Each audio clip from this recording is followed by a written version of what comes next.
Hi there, my name's James Kelly and welcome back to Scot Goes Pop. Today is the 9th of August 2025, which means it is the 80th anniversary of the atomic bombing of Nagasaki, which although that was carried out by the Americans, Britain does bear significant responsibility for it because the Manhattan Project was, at least technically, a joint project of the US and the UK.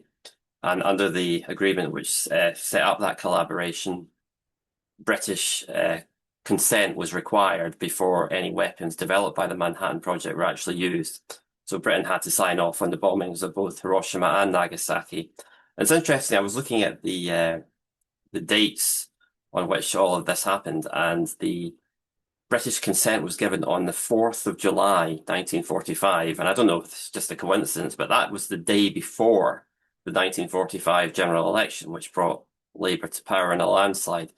So the authorization was given by the Churchill government, even though the bombings didn't take place until Attlee was in power with a majority Labour government. And I presume that wouldn't have made any actual difference, but it is a fact that Attlee played a part in persuading the Americans not to use nuclear weapons in the Korean War.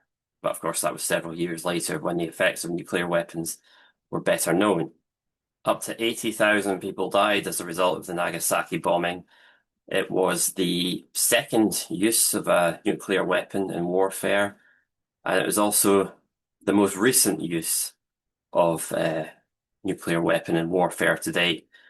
And that's not just a casual observation, because the fact that I'm here to say this to you and the fact that you're here to listen to me say it is attributable to the fact that no nuclear weapon has been used in warfare since the Nagasaki bombing, because very soon after the use of nuclear weapons against Japan, the technology developed to the point where if there had been any sort of nuclear exchange, human civilization would have probably have ended as we know it, and the vast majority of the world's population would have been wiped out.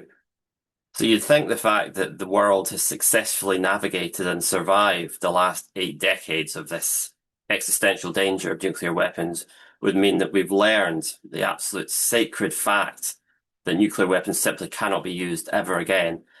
But I'm not entirely sure we have learned that fact, because it was extremely depressing to see on my old haunt of politicalbetting.com, better known as Stormfront Light, the 80th anniversary of the Hiroshima bombing 3 days ago, the first ever use of a nuclear weapon in warfare, was marked by the editor TSC saying that it was justifiable to bomb Hiroshima and Nagasaki. It was an exercise in saving lives, and while he hoped that that was the last time that nuclear weapons would be ever used, he did think it was justified and to save lives that would have been lost supposedly if the war had not ended as a result of the nuclear bombings.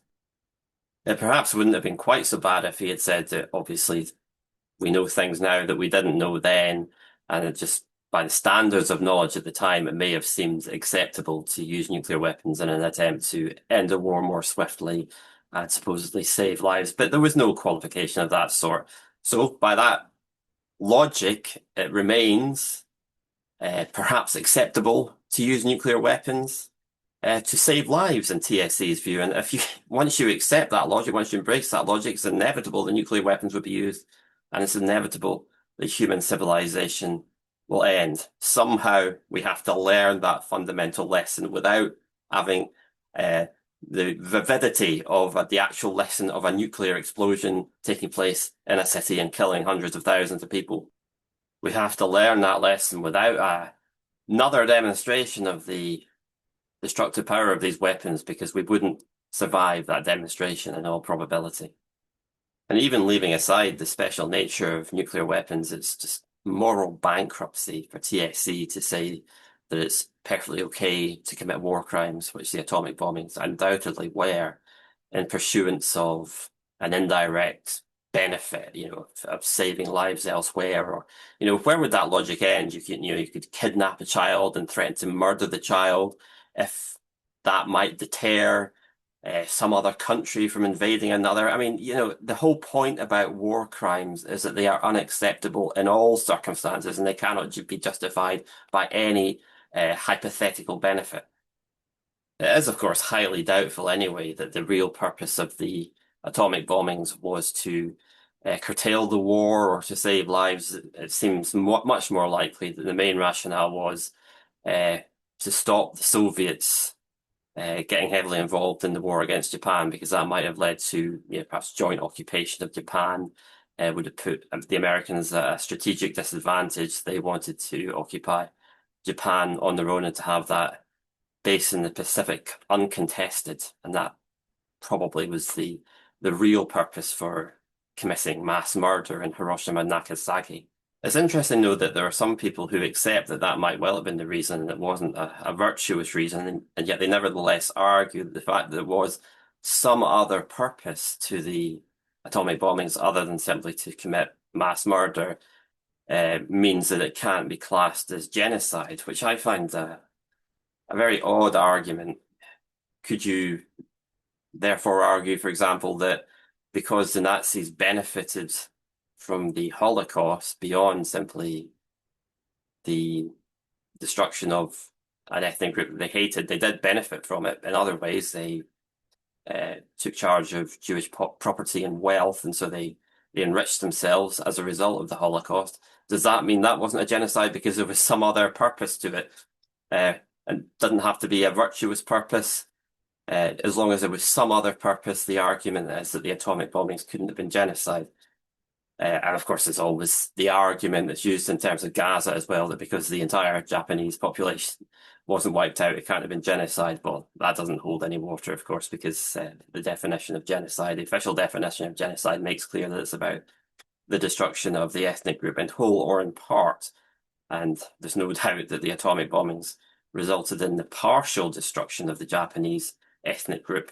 And remember that the whole reason that the Japanese surrendered as a result of the bombings was because they assumed, perhaps correctly, that if they hadn't have surrendered, then the Americans would just have continued to bomb city after city after city with atomic weapons until the bulk of the Japanese population had been exterminated.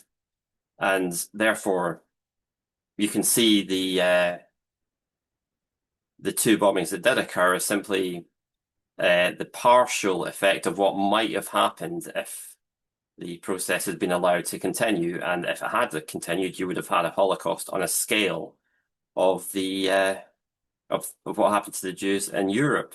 And are we really saying that it would have been morally more acceptable if the Holocaust of the Jews had ended maybe 10% of the way in, which is the equivalent of what we're talking about, is just a partial execution of a total extermination of a people, a planned or potential total extermination of the people? Is that somehow a bit more acceptable? I don't think it is. Genocide is genocide, even if it's only partially completed.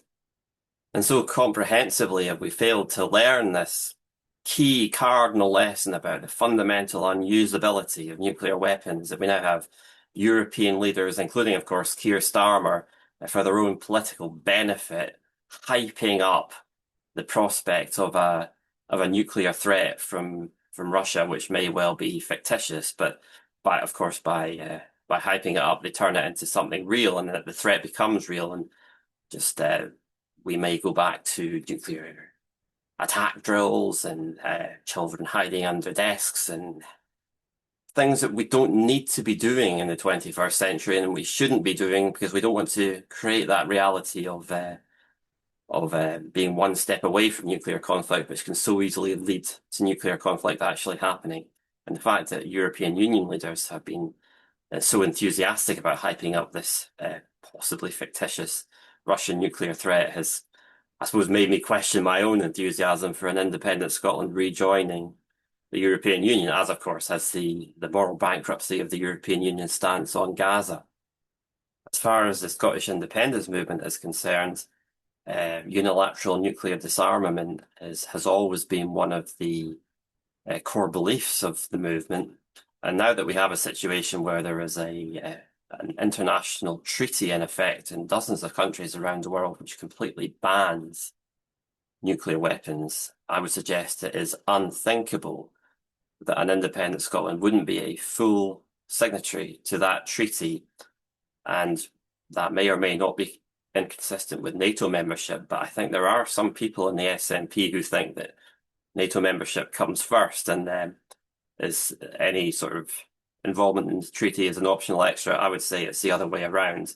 The treaty is non-negotiable. Scottish involvement in that treaty is non-negotiable, and it's up to the proponents of NATO membership to explain how that is going to be consistent with joining NATO, which is well, it's up to them to make that case, I would suggest.